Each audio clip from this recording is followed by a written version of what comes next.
Alright, so we have the 2013 Camaro SS wrap-up. I think I said 2014 in the other video, but I've been seeing the 2014 tail lamps. I think this has the old tail lamps. So I think it's a 2013 Camaro SS. So this car, jumping online, looks like it's around 35 grand. This has leather seats. They're heated. The MyLink system. If we look around the cabin here, I think it shows that this car was a product of that pre-bankruptcy GM interior. They have some good things. The materials in the front, the stitched leather, that's cool. This giant piece of gray plastic that goes around and continues under the door sills. I don't know. I think it was a good attempt. I think it's basically just that interior design has moved on, and we see this right now in a lot of the cars.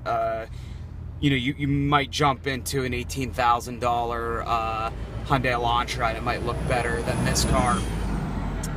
They do have like the lights that are embedded here that are kind of cool at night. Otherwise, going down to the head unit here, I like the MyLink system. It's nice. I still don't like the fact that these are not real buttons, but I think that the throwback to the late 60s Camaro gauges down here is really cool. I like how they have the big knobs here, although they're a little clowny. Down here, I mean, you can start to see these materials fall a little short, but maybe 5 years ago when this car came out, it was okay. A heads-up display. When I got in, I was like, oh my god, that's really cool. You won't be able to see it, but here's the switch for it. But then quickly, with the very short windshield that we have in the Camaro, I was super distracted because the heads-up display is really high up in the windshield, and I shut it off right away because it was super distracting. I don't know if that's just me. I've used it in Corvettes, and I wasn't as distracted, but that was weird because I was really excited, and then I got a little distracted and shut it off. So yeah, the interior, I think it's decent, nice, and it's huge in the front. I like how this doesn't feel very confining like a lot of coupes do. Decent rear seat room for a 2+2 convertible.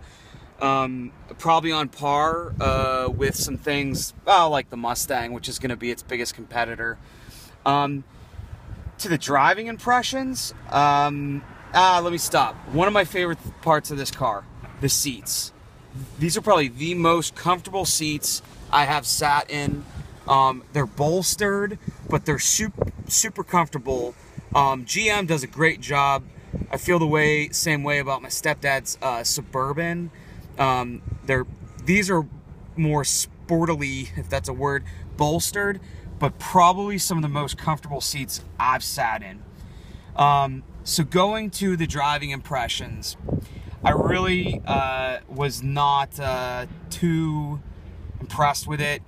Number one, the car feels huge, okay? It's a big car, it's super heavy, but then on top of that, the high cowl, you just feel like you're sitting in a huge bathtub, and you can't see the edges of the car because you're so low.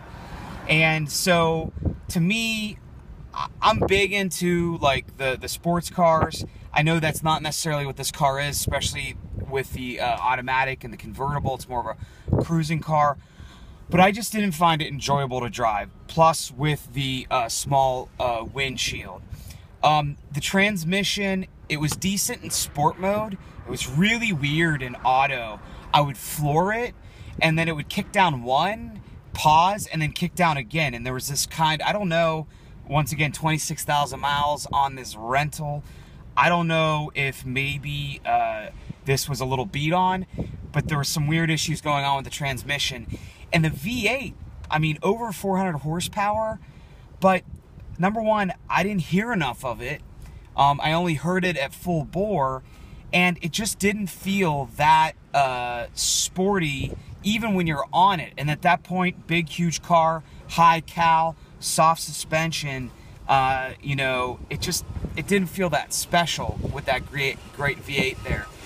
It's a car that does respond well once you're going through the twisties. Feels kind of lazy when you're driving it at 5/10, but as we were going up through some of the, you know, the 45-mile-per-hour roads coming out of San Fran, it actually did feel well damped, even though the chassis was flexing underneath of it. So, you know, it kind of has some of the European dynamics in a car that just is super heavy. So, for me, definitely not my car, and even with the independent rear suspension, I'm really looking forward to driving a convertible Mustang. I think that car might be more as far as the muscle for me, but that's it. That's my short take on the 2013 Camaro SS convertible.